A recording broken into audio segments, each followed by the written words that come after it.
I'll turn off the... All right. Welcome, everyone, to the UK Sangha. It is Wednesday, and we meet every week here, and there's no real structure to these meetings. We just we talk about, we share insight, we talk about any questions that might arise as pertaining to the Dhamma. So we don't talk about normal things.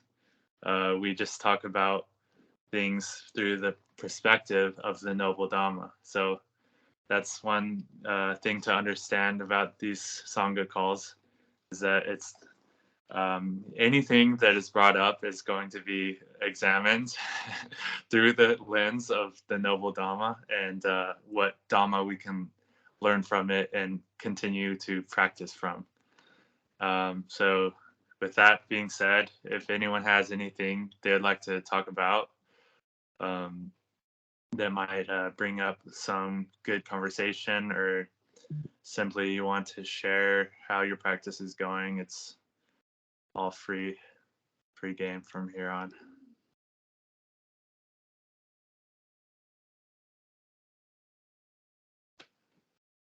Yeah, okay, that's great. First, so go for it. Yeah. Oh, do we have a question? Sorry, No, you're gonna go. Yeah. Okay, you said that's great. I wondered if you were replying to something else. Okay. No. I was just gonna say, that introduction you gave me the thought. Well, all things are kind of targets for the Dhamma, so in a sense, we could talk about anything in that lens, you know. But exactly. It's kind of a side thought. No, exactly. Everything is everything relates to the Dhamma, because the Dhamma is everything. Like the Dhamma is the natural law of things, or so the Buddha says the full fruition of the Dhamma, or what this is all leading to, or the full comprehension of the Dhamma, is Yathā-bhūta-ñāna-dassana. So this translates to knowledge and vision of things as they are. So this is the full culmination of what the Dhamma is leading to, is just a completely realistic view of things arising and passing away without any delusion, misunderstanding what's really going on here, and creating all kinds of problems and cravings and attachments and all sorts of that kind of stuff that really just comes from a misunderstanding, a root misunderstanding of the way that things are. So yes, Dhamma pertains to literally everything. And I think that's one of the biggest transitions in the evolution of someone's spiritual development, is this meditation, or this practice, or this spiritual contemplation. It goes from being something that you do as a hobby, maybe like for an hour a day or here and there when you think about it, to something that you do when every single moment that you possibly can remember to do it. So the practice becomes, I'm not going to say that like now every moment you're practicing, because sometimes you're forgetting, but every moment that you remember to practice, you're practicing, or seeing the Dhamma, or understanding the Dhamma, or comprehending the Dhamma in every moment. And that's kind of like what that's the only way that you're gonna put like some damage in like the habits of ignorance, because you're literally retraining your perceptual system, or the way that you think about things, from one that produces ignorance to one that produces wisdom. So because these habits of the mind are so deeply ingrained habitually that this is what we have been the way that we've been thinking about things for so long has been filled with all kinds of delusions.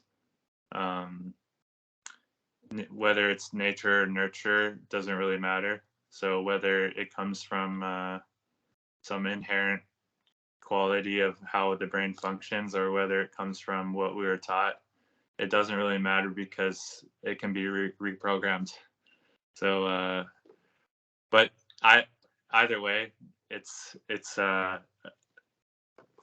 set of habits or a set of functions that when asleep to kind of run amok and make your life unsatisfactory and even miserable if we want to take it to the extreme. So there's a lot of fruit and there's a lot of benefit in waking up to really the source of our own suffering, which is the second noble truth. And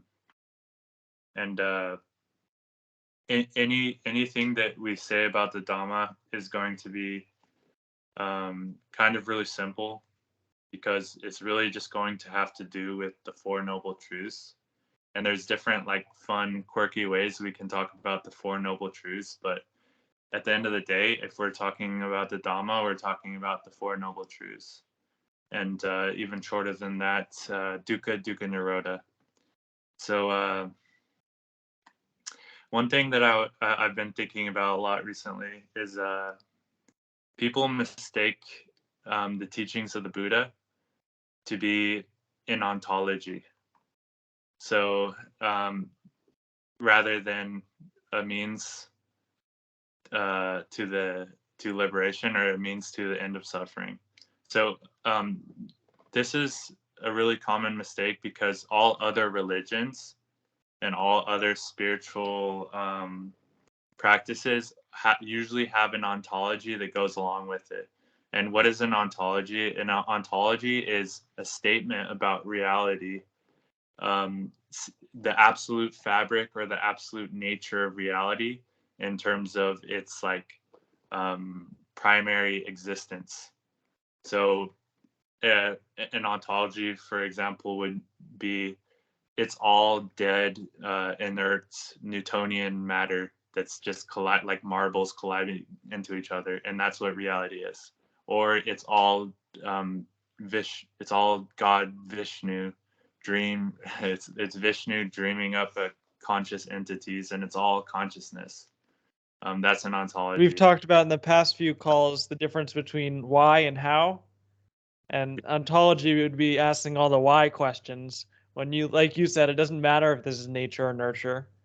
It doesn't matter why we're dissatisfied. The fact is that we are dissatisfied, and there's a solution to that problem. I would say it doesn't matter. There is a reason why we're dissatisfied, but the ultimate source of why it's set up this way is not spent time worrying about. So like we don't spend like mental energy, at least in the I think ontologies are very fun to think about. So it's fun to entertain what the ultimate source of the universe is. But at the end of the day, we're just going to be encountering inescapable limitations to what we can know for certain. So there's some things that we'll never be able to prove or know absolutely for certain, like is there an external reality or is it just in conscious experience internally? But So that's in the realm of ontology. And the Buddha didn't teach ontology. Advaita teaches ontology. Christianity teaches ontology. Every other religion teaches ontology.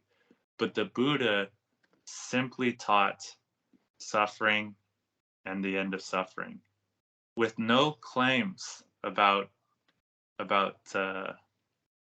any other source or fabric of reality.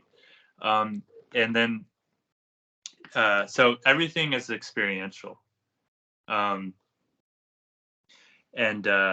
we can examine the experience that we have access to, and we can see certain patterns and emergent properties of our experience as kind of predictable, in the same way we can discover the laws of nature. And so, like, we drop a water bottle over and over, we can safely assume that if I hold this water bottle and I open my hand, the water bottle is going to fall.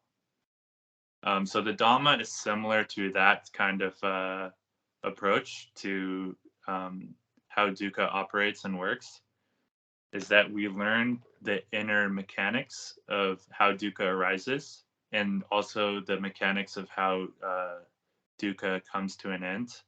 And then we can make a prediction about how it's going to operate in every given moment and in the future, and pay attention when it is taking place. Mm-hmm. So I can safely predict that if I continue to ruminate angry thoughts, unwholesome thoughts, so thoughts of revenge, thoughts of people who aren't there, thoughts of things that annoy me, things that piss me off in the world, I can safely assume, because of my experiential understanding, that the next moment that arises after having those thoughts will be kind of a hellish state. So it's really simple, right? Cause and effect. I do this, that happens. So this is fundamental to the teaching of the Buddha. That's pretty much what origination means. With this, there's that. And with the cessation of this, there's the cessation of that. So understanding really what we are doing that causes our suffering, it requires a great deal of sati, of remembering to do it, and a great deal of paying attention. And that would be mindfulness, but not blind mindfulness. So not just paying attention without figuring out how it works. So I think that's the main difference between a lot of the Western meditation and noting practices and a lot of the popular mindfulness like fad, is that they're like, oh, I just have to concentrate on the breath or pay attention to what's happening. But they don't try to figure out how the Four Noble Truths work. So you're just paying attention and you're suffering, but you're not figuring anything out about the suffering. So paying attention is only one aspect to it. So you pay attention and then you learn. So it's like someone who it's like studying. It's such a good example. If you're studying for a test and you're just reading each page, but you're not actually, you're like, oh, I'm studying for the test, but you read every single page and learned absolutely nothing. It's like an athlete who goes to practice every day for years and years and years, and they think merely by going to practice they're going to get better at the sport. That's not how it works. There's not some magical clock somewhere counting how long you've been practicing. Yeah. The reality of it is that the mind is malleable And if you do the same thing over and over again, you're just going to be doing the same thing over and over again. There has to be some active effort and some investigation and some skin in the game in changing the habits of the mind. Right. And now the insight practices, they do have this, some of them do, in the sense that once you gain insight, that there is the effort to take some effort and relax and see what's happening in the mind. But a lot of them just have the idea of just relax and do nothing and just suffer. And at some point, you're going to be enlightened. At some point, something's going to click with little direction on how to make things click. And what is important to emphasize is that there is effort necessary, that it's not just either. There are two ends of the extreme. There's just the do nothing, concentrate, do that effort, and sometimes you'll be enlightened. And then there's the other end of the extreme of, oh, just don't worry, be happy, but the person's really suffering inside. That we need to recognize the hindrances and actively take the effort to throw them out. That we don't just say we're happy. We see that thought of not being happy and genuinely see it and change the mind to a satisfied state and be satisfied. And now at first when we're starting, we'll repeat these things and there'll be the thought, this isn't really happy. I'm not really happy. I'm lying to myself. So we need to find thoughts that really get us satisfied, thoughts that really scratch that itch of being satisfied, maybe some positive memory of a wholesome moment, and then start repeating that. I know some crowds talk about meta thoughts being a place to start. I would say, so another way to put it is it's a cost-benefit analysis of every thought, action, feeling, state of mind that we encounter. Whenever we remember. So yeah. So is this thought? So you ask yourself, is this thought worth having? It's a good question to ask yourself. Like, what is there any practical use to this thought? What is it doing for me? Is this thought a necessary function? Is it helping me? Is it saving me from anything? Is it beneficial in any way? And then, so you can really ask yourself this realistic question, and the answer is, for most of them, no, it's not. So in the same way we have something that is useless and it's cluttering up our space, the simple solution to that is to just simply throw it out. And you can do this with your thoughts. So you have a thought. It's kind of it's not a wholesome thought. It has no practical benefit. The cost is greater than any benefit. So the rational thing to do is get rid of it. And you can do this with every action as well as thought. So cost benefit analysis. Is this action, is this speech, is it going to cause me more dukkha than it's going to relieve? And so you start to learn quick that Yes. A lot of the things that we do, the costs are much greater than the benefit that we're actually getting from them. So it's not like a moral imperative. It's not like to be a good, like, you better. No, it's see for yourself. Yeah, it's see for yourself, and it's not like there's not a priest judging you if you didn't do it. It's none of that like religious like dogma. It's strictly cost benefit analysis. Yes, Veda, you've had your hand up. Question? Yes. What would be a good advice for someone joining a more religious Buddhism-oriented Sangha with all the problems associated with it in comparison to the supramundane Dhamma? I personally, I've never joined like a religious Sangha group. I would just say come to this Sangha If you're not finding real Dhamma, you can find it here. So just send them my way. That's what I would say to those people. And additionally, it might vary on the core, be very ordinary, but there might be some wise people there who know what's up. I visited a Wat on last Sunday, and Sunday is the popular day. It was a Cambodian Wat, and it was one monk and 30 or 40 lay people. I think it was Lao, not Cambodian. Lao folks, and it was just a big party, and very ordinary, very ritualistic. They giving their donations. They have these little trees with dollar bills on them, and all of this sort of thing. And that monk there, who's giving the speech while all these lay people do all their ordinary things, I can't say whether or not he's noble or ordinary, but he could very well be noble, and he just has no way or doesn't care enough to fix all these ordinary people, or even if he tried, they might just get angry. That people are very attached to rituals.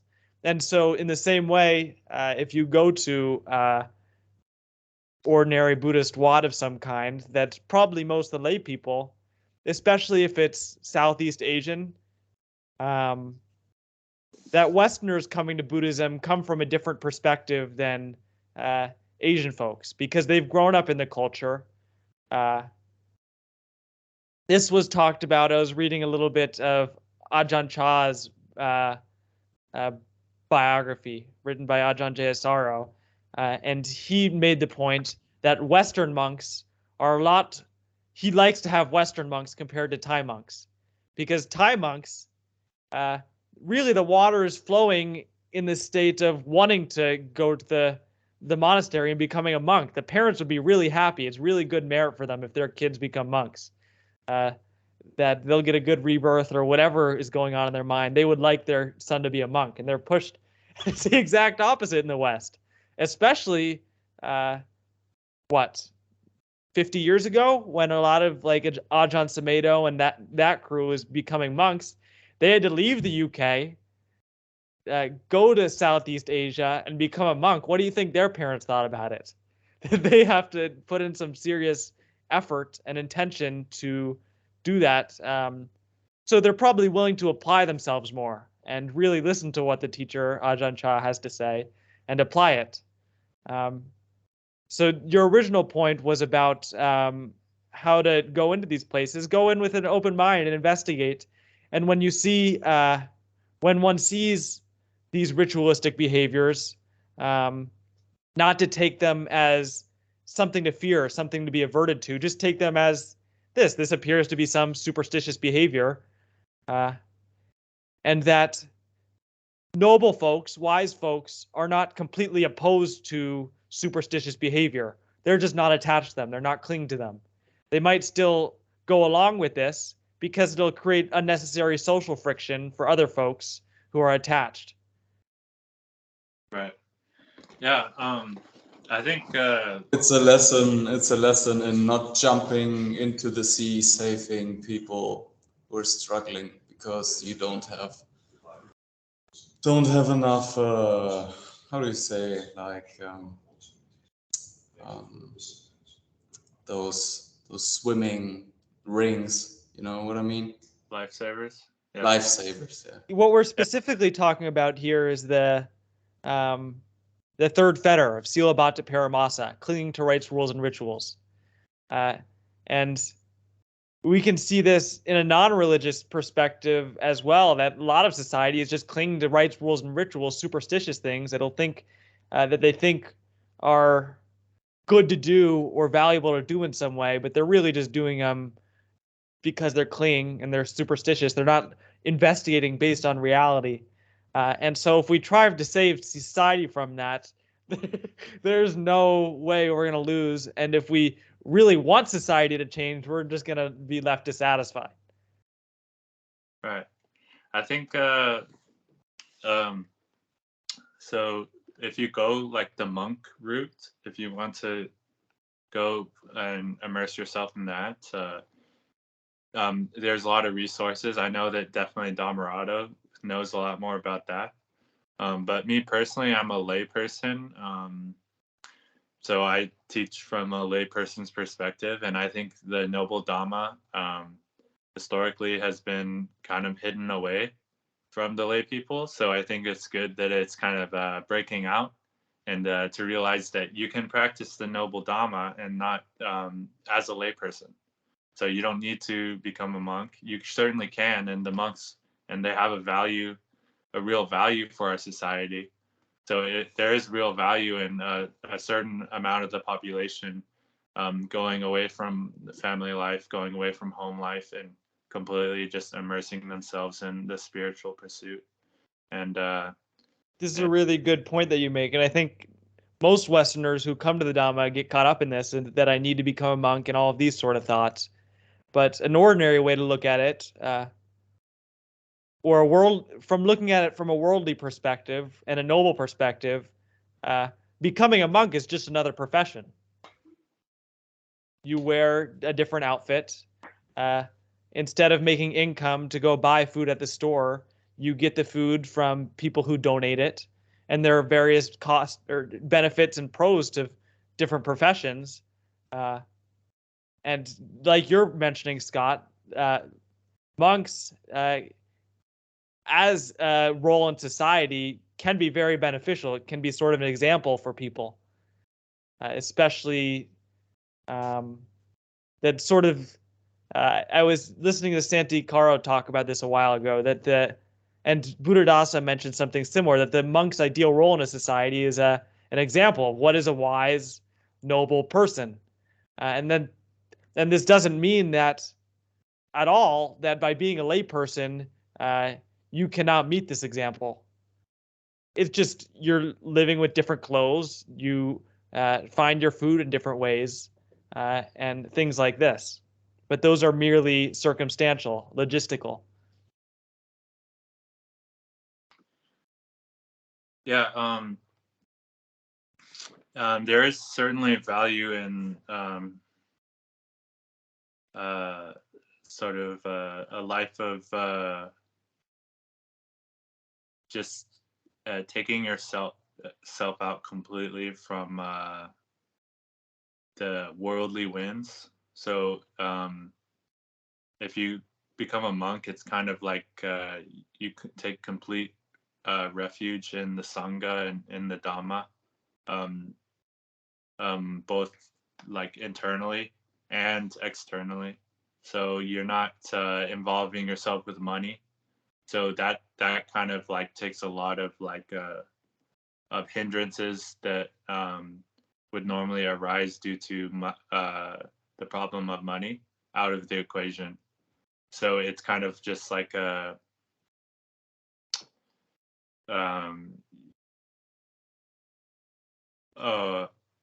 more like accelerated pursuit in the Dhamma, but not to say that it isn't possible to find refuge in the Buddha, the Sangha, and the Dhamma, and still be involved with the world and be involved with money. It just there's just going to be more complications that arise due to those things. One has to have stronger mindfulness and be awake more often, whereas a monk, if you're living the life of a monk with a bunch of other wise folks, there's less to investigate. Yes. Yeah, keep going. So what I'm saying is like the end result. So the end results of purifying the mind and developing a noble mind and becoming a noble yourself. The nobility is the same if you are a monk or a layperson. So it really, the world benefits from the more noble people there are. So if there's people going away to become noble with just taking out the obstacles, that's of benefit to society. It's just that as a layperson, there's maybe more apparent obstacles to becoming a noble, but especially before the internet, and especially before Dhamma books were widespread. That how was one going to get these teachings in the time of the Buddha without talking to monks very often? Right. Yeah. So now we have access to. I mean, we have privileged access to a Thai forest lineage teacher that I can literally call whenever I want, and get close relationship with and close consulting with, and that has been the main driver of my practice and my knowledge of the Dhamma. And now I just feel as I continue to learn, I feel a sense of gratitude of paying it forward to speak about things that are so powerful and so life-changing, completely for free, because they were spoken to me completely for free. So in that sense, it's secluded from money. These types of meetings, it's kind of like an oasis from the world, because it's only has to do with friendship. It has nothing to do with money. It has nothing to do with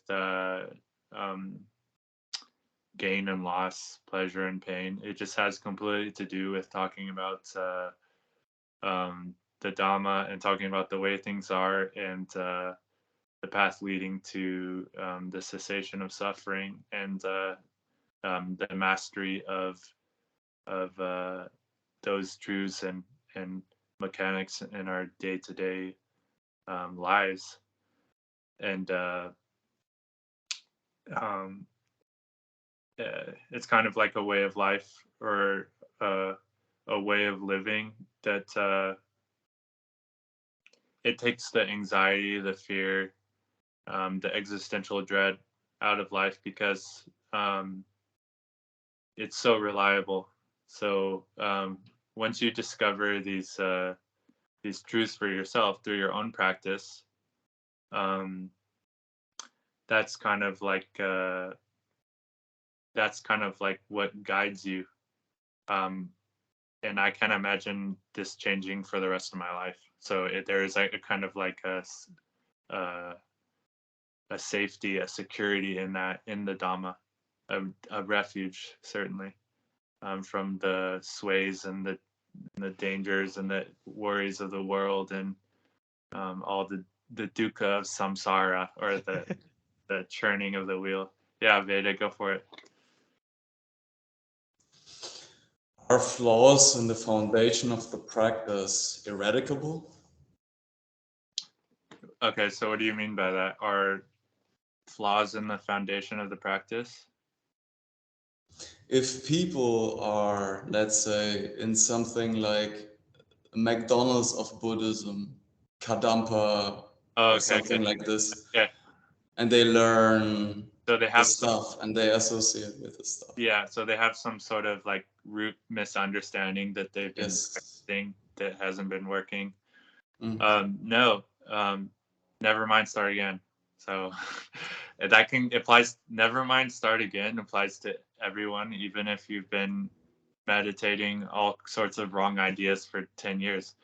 So that person, I would teach them just the same as someone who's never encountered any meditation practice at all. So the fact of the matter is that they've just accumulated bad habits and misunderstandings. So someone who learns meditation wrong is the same bad habit or misunderstanding. It might be slightly better than just normal, like worldly misunderstandings, but it's the same bad habits and misunderstanding, and the way that you change it is the same. So it is impermanent and it can't change. So understanding that it doesn't matter if you've been doing the same thing over and over for years, and it feels like it's just intrinsic to yourself. That in and of itself is a misunderstanding, about the nature of self and the nature of permanence, and that you, in fact, can change completely your state of mind, and you can change no matter how deep in dukkha you are. You can simply change it, and it is possible for anyone to change it. And you might think, oh, it's a chemical imbalance or something. You can change a chemical imbalance. So the chemicals in your brain are constantly changing, right? The brain builds new neurons. The brain can produce new pathways. The brain, so even if you think about it from a scientific point of view, the chemicals in your brain can change. And it is top-down processing. So it is kind of like an internal family system of the adult waking up to these things and nurturing from the top down, and leading the way, so that the more like instinctual, like childlike mechanisms of our minds and our feeling systems are reorganized and reprogrammed by the adult of your mind. So the one who wakes up to what's going on, who looks, wait a second, this isn't wholesome, and the one who can see, who can discern, the one who can discern what is and isn't wholesome is sort of the inner adult that can change the deeply rooted patterns that we may have developed or acquired. So it is possible for anyone to do this at any stage, any level, any progress, any part of your life, because the brain is impermanent, and it can develop new pathways, and it can heal itself, and it can change the chemical balance in your brain. You can hack the system to be producing more dopamine and more serotonin, if you want to think about it that way, simply through how we breathe and how we think.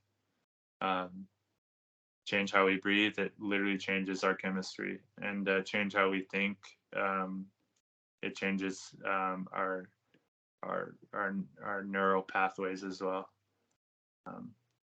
And they're doing a lot of studies on this, the scientific studies on people who haven't attained to meditative feats, or being able to enter meditative states, and they're looking at what does the brain look like for these types of people, and what's the differences from a normal state or a more unpleasant state.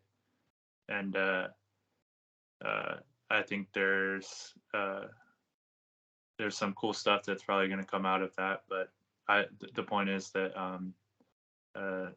everything about the body and the brain and the self is constantly changing every moment, and it's never the same. It's always in a flux. Everything is impermanent, so nothing is ever doomed to be a certain way. That's a misconception about the way the natural law of reality, how reality functions. Mm-hmm. That one can develop an attitude of, I have no free will, I can't do anything about this, it's a chemical imbalance, these sort of thoughts. And there might be some truth to some of them, but the point of it is that it's a narrative, and that I encourage anyone who has these thoughts to investigate it, to play with it, see if there's any holding on to this narrative. What does it feel like to let it go and change the narrative for a little bit? Change the narrative to, I can do this. Even if it feels completely out of the ordinary that you can't do this, play around with it. Try it. Just a hypothesis. I mean, what do you have to lose to try thinking about things differently? Thinking, yeah, I can do it. I can change. And the thing is that the only reason you can't change is because you think you can't. And you can't change if you think you can't. It's simple cause and effect.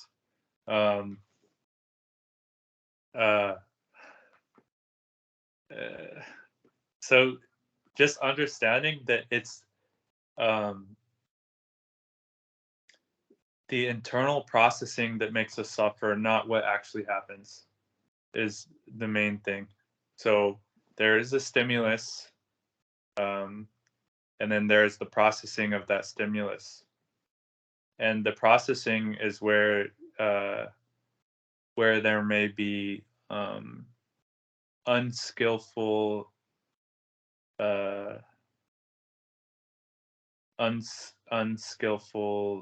interpretations. So everyone is going to experience dukkha. The fact that they're alive, it means that they're going to experience dukkha. That's the first noble truth. We're on a cycle of birth and rebirth here in this life. And then the way that we interpret dukkha, or the way that we understand dukkha, is going to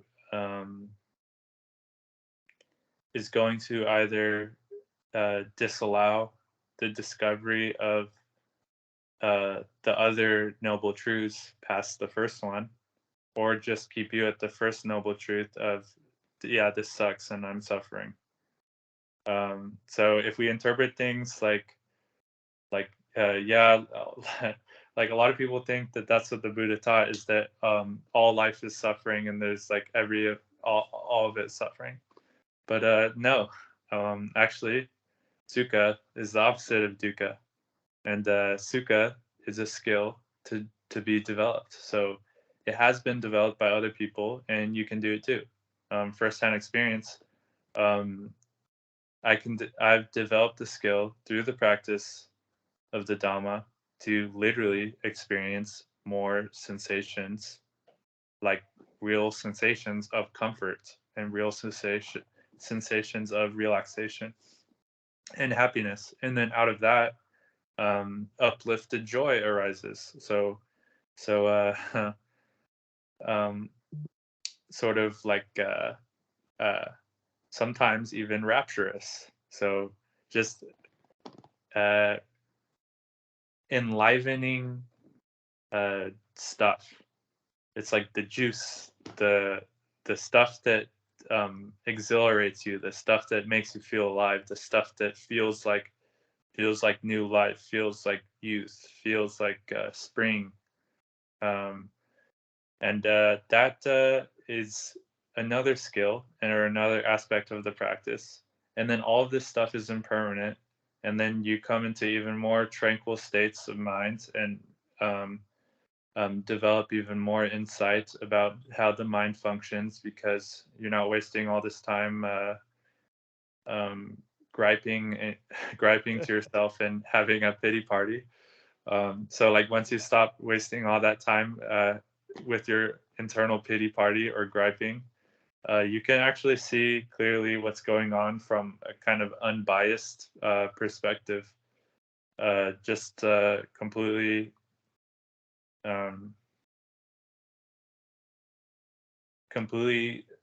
rid of barriers or unaffected by any likes or dislikes. So you can see how it is instead of liking it or disliking it. And when you see how it is, you're just going to understand the Four Noble Truths that much more. So you understand the arisal of dukkha and the cessation of it, and how these two things come into being, or come in. Veda, your original thing was about the foundations of practice, and if they are off, can one develop the practice correctly? It might be helpful to talk about what actually are the foundations of practice, because that would help with understanding how they develop correctly. And by that definition, we can look at a sort of practice, and if it meets those foundations, then yes, and otherwise no. I'd say that probably the most simple way of looking at it is, one, waking up, becoming aware, looking, seeing what's going on. And two, the effort of letting go. And there's the booger on the finger. Now you see it, you need to flick it off because it's sticky. There needs to be some effort in flicking the booger off. And so those two things, the waking up to wanting to type the email and being scared of what if I don't send this email right now, I need to do it, and letting go if I don't need to send the email right now. I can be satisfied right now. And maybe I can go send the email because I think it's a wise thing to do and I can do so happily. But the need, the thirst, the craving for sending the email isn't there anymore. And so that's the practice. Sending the email is one example of a thought that many people can relate to. But there are even grosser things and even more subtle things as one develops a skill of flicking the booger off their finger. Yeah, so there's obvious unwholesome thoughts, and then there's unwholesome thoughts that kind of slip under the radar, or they go unnoticed to the untrained mind because it seems like a run-of-the-mill thought, like it's like if you were cleaning the bathroom and when you're cleaning a sink, there's sort of crevices of dirt and you need like a toothbrush or something special to get in there because the rag won't do it enough. There's like those dirt in those areas.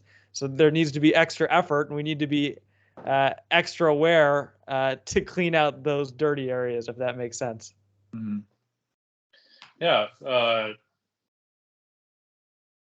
So, yeah, like I'm trying to come up with just like a practical example of an unwholesome thought that might not seem unwholesome at first, like oh, I got to do this tomorrow. So like thinking that thought, it doesn't help you do the thing that you need to do tomorrow. It's kind of just a thought that comes up that kind of makes you feel restless or anxious. So it has no utility. It's unwholesome. Where you may be reminiscing about a past relationship or something, and you think, oh, I'm just like appreciating the good times, but you're thinking about something that isn't here. So you're fabricating you're fabricating a memory of this person that isn't even that person. That's a good example. It's like it may seem like wholesome, like maybe like you're appreciating something about that person, but really you're bringing up old emotions. You're bringing up craving, and you're bringing up all sorts of stuff that prevents you from being satisfied right now and right here. Because in actuality, that person isn't in this room. So thinking about them is kind of just fabricating an idea of them rather than that actual person, the experience of that person. So this is a good way to approach life, to have a completely like existentially unfabricated view of life. So you don't think about things that aren't there, is another way to put it. All that there is this experience happening right now. And there's only these people on this phone appearing in my hand, and there's only this room as I experience it right now.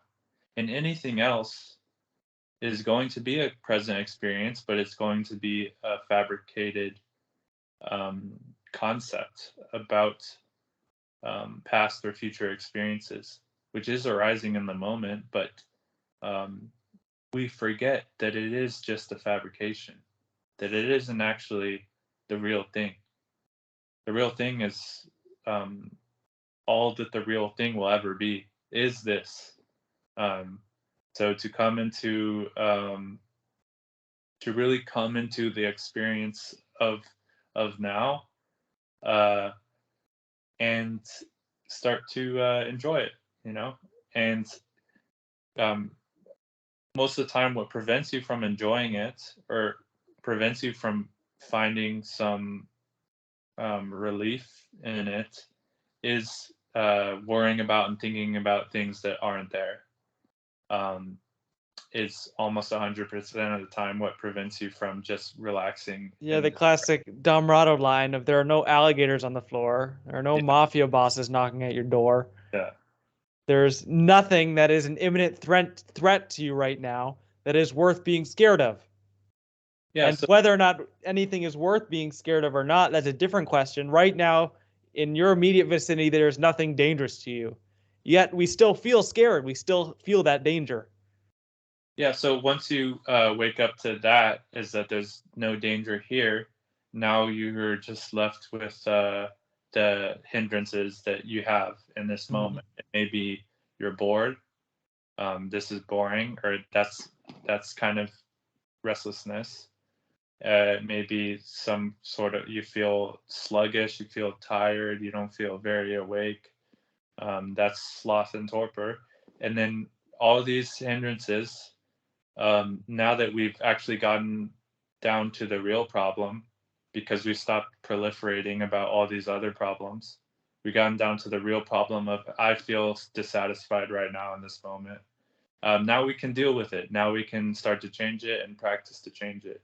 So yeah, it's not just about coming to the now, which a lot of teachers might teach. It's about coming to the now, and then now that we're in the now, we can see what's really the roots of our dissatisfaction, rather than thinking it's something else that's causing us dissatisfaction. We can see sloth and torpor, we can see restlessness, we can see creating an aversion right now, and we can start to not just seeing what triggers us, seeing the things that the word in psychology is used often of triggers, right? These things that we really don't like, and they get us up in a state of fear and distress and trigger trauma. That Buddhism is not just seeing them and becoming aware of them. It's about actively taking the effort to decondition them. Yeah.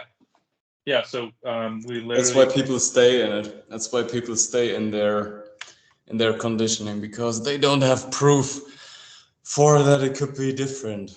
I'm sorry, guys, I have to go. Thank you very much. All right. It's always great seeing you, Veda. Have a good time. Thank you. Bye. Coming along. Bye. Yeah. Yeah. So to wake up to the moment, and then actively change the dissatisfaction that we're experiencing. There's tools, there's ways, there's options.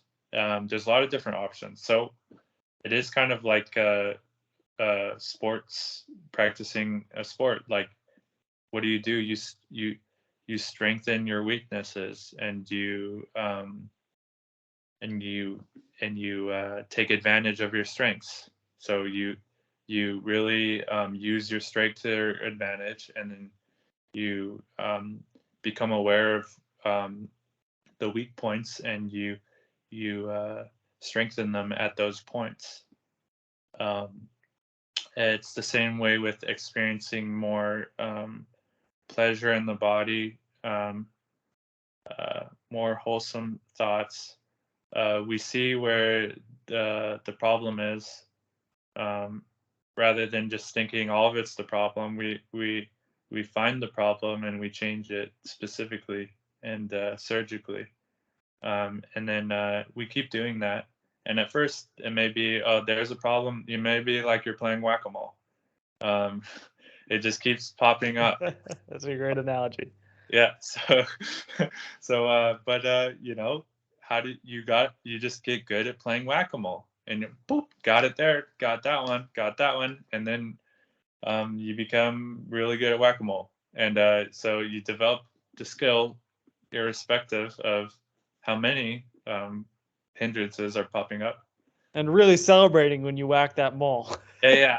You find joy in it, you know? Yes. It starts to become, yes, I got that one. Yes, I got that one.